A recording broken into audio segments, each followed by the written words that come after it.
कि आज 6 मार्च दिन बुधवार को एकादशी व्रत रखा जाएगा।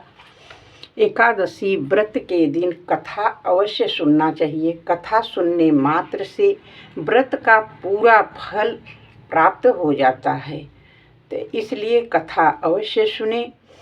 भगवान विष्णु का विधि पूर्वक पूजा करने के बाद इन्हें पीला फल फूल नैवेद्य आदि चढ़ा करके ये विजया एकादशी का कथा श्रवण करने मात्र से कथा का पूर्ण फल प्राप्त हो जाता है।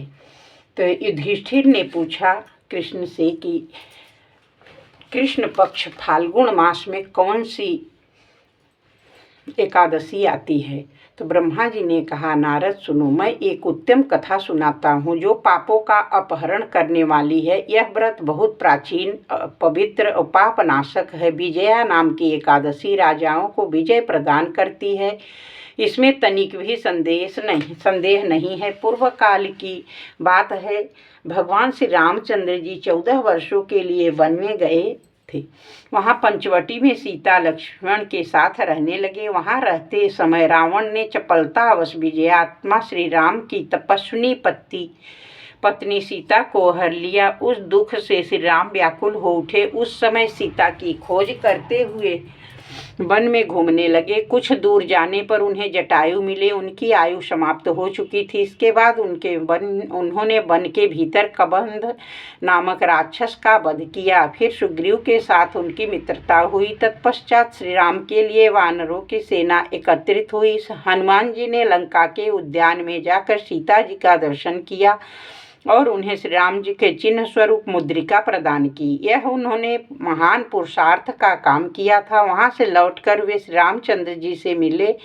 लंका का सारा समाचार उनसे निवेदन किया। हनुमान जी की बात सुनकर श्री राम जी ने सुग्रीव की अनुमति ले लंका को प्रस्थान करने का विचार किया। समुद्र के किनारे पहुंचकर उन्होंने लक्ष्मण से कहा, सुमित्रा नंदन, किस पुण्य से इस समुद्र को पार किया जा सकता है? यह अत्यंत अगाध और भयंकर जल जंतुओं से भरा हुआ है।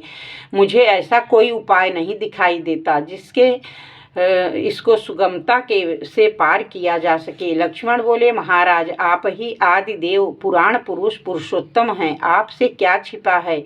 यहाँ द्वीप के भीतर बकदालभ्य नामक मुनि रहते हैं। यहाँ से आधे योजन की दूरी पर उनका आश्रम है। रघुनंदन, उन प्राचीन मुनीश्वर के पास जाकर उन्हीं से इसका उपाय पूछिए। लक्ष्मण की यह अत्यंत सुंदर बात सुनकर श्री रामचंद्र जी महामुनि बकदालभ्य से मिलने के लिए गए। वहां पहुंचकर उन्होंने मस्तक झुकाकर मुनि को प्रणाम किया। मुनि उनको देखते ही पहचान गए कि ये पुराण पुरुषोत्तम श्री राम हैं, जो किसी कारणवश मानव शरीर में अवतीर्ण हुए हैं।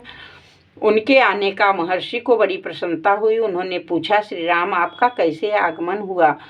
श्री राम बोले, ब्रह्मन, आपकी कृपा से राक्षसों सहित लंका को जीतने के लिए सेना के साथ समुद्र के किनारे आया हूँ। मुझे अब जिस प्रकार समुद्र पार किया जा सके वह उपाय बताइए, मुझ पर कृपा कीजिए। बकदालभ्य ने कहा, श्री राम, फाल्गुन के कृष्ण पक्ष में जो विजया एकादशी आती है, उस व्रत को करने से आप निश्चय ही अपनी वानर सेना के साथ समुद्र को पार कर लेंगे। राजन, अब इस व्रत की फलदायक विधि सुनिए। 10वीं का दिन आने पर एक कलश स्थापित करें। वह सोने, चांदी, तांबे अथवा मिट्टी का भी हो सकता है।